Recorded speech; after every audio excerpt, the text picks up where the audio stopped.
So, what if you could actually read people? Not in some kind of supernatural, psychic way, but as a skill that you could learn. Well, that's what we're going to dive into. We're looking at this masterclass from Oz Perlman, and we'll see how he reads people, we'll learn a technique to remember anyone's name, and discover the one belief that really makes it all possible. Okay, so this is the very first thing you hear from Oz Perlman, and it just grabs you, right? He's famous for reading minds, and yet he kicks things off by telling you it's not what you think. So if he can't read minds, then what in the world is he doing? And yeah, that's really the key. He's adamant that this isn't some superpower he was born with. Nope. He says it's a skill he spent 3 decades reverse engineering. It's all about understanding how people think so he can figure out what they think. It's a process of just really careful observation, some sharp deduction, and basically learning to see all the little things that the rest of us just miss. All right, let's get into it. Section 1, reading people, not minds.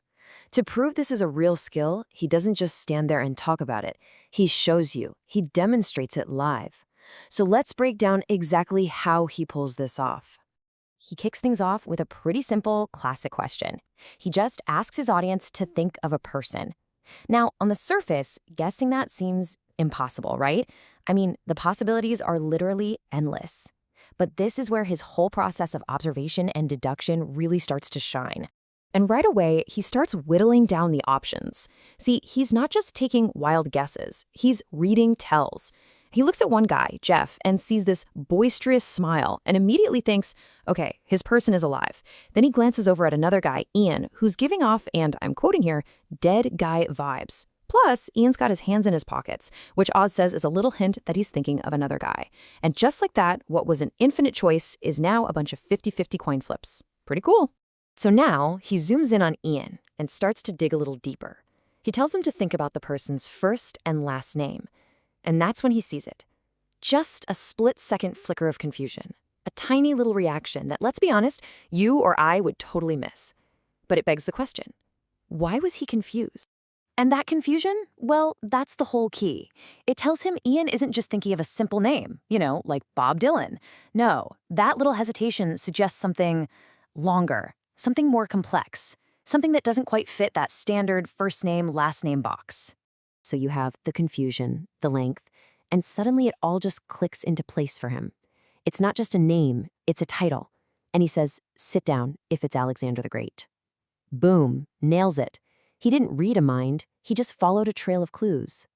Okay, so guessing historical figures is a seriously cool party trick. But you might be thinking, how does that help me in my actual life? And that's the perfect lead-in to our next part, Section 2, a superpower you can learn. This is where we shift from performance to something really practical you can use every single day. And it's like Perlman knows exactly what everyone's thinking because he asked that question himself.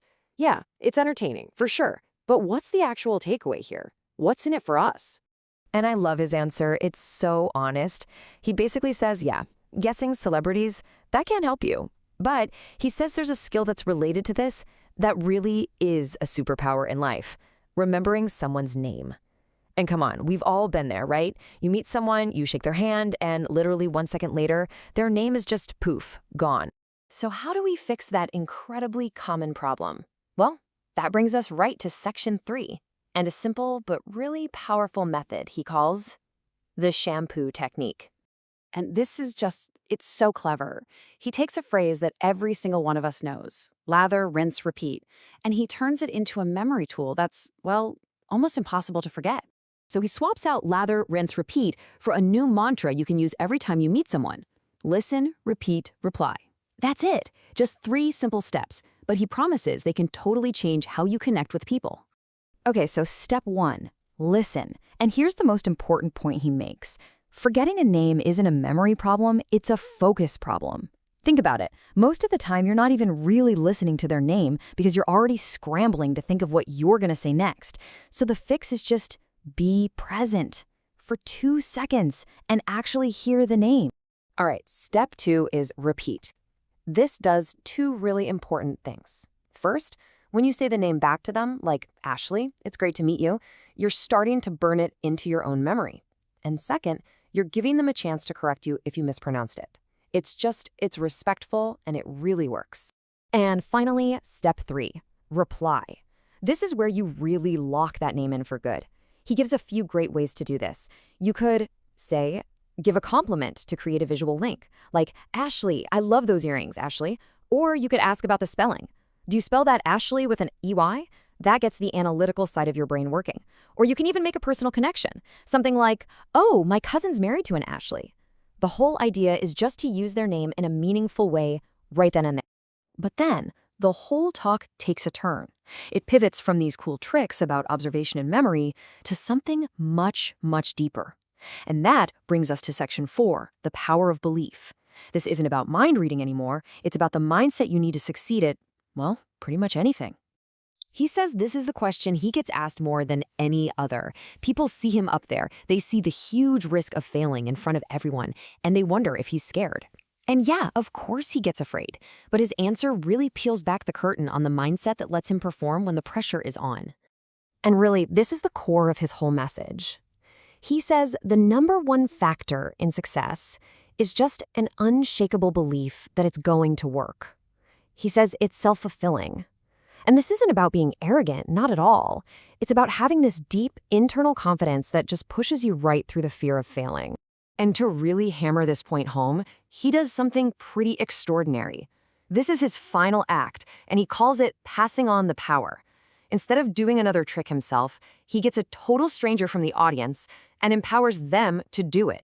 So here's the setup. One guy, Jeff, has written down the name of the famous person he wants to have dinner with. Then another volunteer, Brett, who doesn't know Jeff from Adam, comes up on stage. And Brett's job is simple but sounds totally impossible. He has to guess the name Jeff wrote down.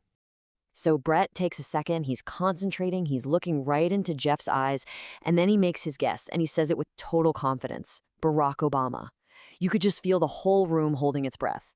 And there it is on the board. Barack Obama. A perfect match.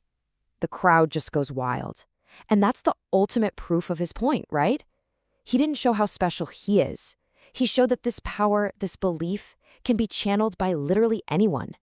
And that leaves all of us with a pretty powerful final question.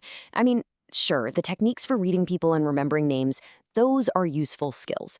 But the real takeaway is about what you can do when you tap into that same kind of unshakable belief. So the question isn't really for mind readers, it's for you. It's for all of us. What could you achieve?